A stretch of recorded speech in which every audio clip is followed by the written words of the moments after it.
Bienvenue dans cette vidéo. Je suis Aglaé Laser et je vous propose un nouveau tuto pour vous aider à mieux crocheter. Je vais vous montrer comment faire suivre vos fils le long de la lisière. Ici, vous avez un projet qui comporte 3 couleurs.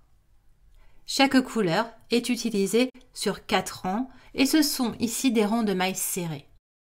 La solution la plus simple serait de couper le fil à chaque changement de couleur. Oui, facile, sauf qu'il faudrait alors rentrer les nombres fils. Et personnellement, je préfère éviter. Voici ma méthode pour changer de couleur sans couper les fils. Si je monte les fils sans les coincer dans la bordure, je vais avoir des fils lâches disgracieux. Voilà, on va prendre un exemple ici. C'est le fil de début. Voilà, je vais avoir des choses comme ça. Ça ne va pas être très joli. Alors, le principe ici va être de coincer le fil et coincer ici les fils dans la lisière. Dans mon exemple, j'ai 2 fils de couleur à faire monter. Alors je viens terminer mon rang avec une maille serrée. Je commence ma maille serrée de manière classique, c'est-à-dire que je passe sous les 2 brins. Et c'est ici que je vais prendre mes 2 fils de couleur et je vais les amener de l'arrière vers l'avant de cette façon. Un petit peu finalement comme si je faisais un jeté. Je viens ensuite prendre mon fil noir et là je viens faire mon jeté classique.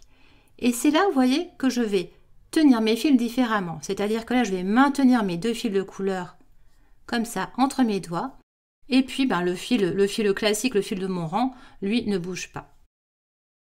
Je viens passer mon fil noir, seulement mon fil noir à travers ma première boucle, voilà. Et là on voit que mes 2 fils sont maintenus dans la lisière. Je les laisse et je termine ma maille. Alors ça c'est dans le cas où le rang suivant est aussi de couleur noire.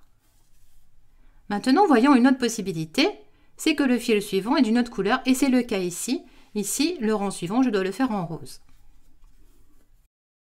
Alors, ce que je fais, eh bien, je commence de la même manière. Je commence à faire ma maille serrée. Je passe mes 2 fils de couleur de l'arrière vers l'avant. Je récupère mon fil noir. Je fais mon jeté. Là, rien ne change. Je passe.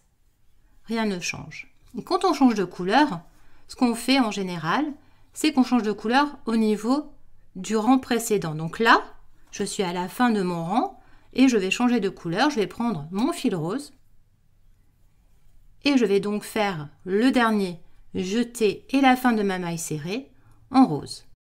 Voilà, maintenant je peux démarrer mon rang en rose. Alors je vous montre un petit peu plus ce que ça donne. Vous voyez, on a quand même quelque chose de propre. Alors là, on a un gros fil, on a 3 couleurs. Et vous voyez qu'on a une bordure correcte. Voilà maintenant les 2 bordures. Donc là, vous avez la bordure sans changement de couleur et là, la bordure avec un changement de couleur.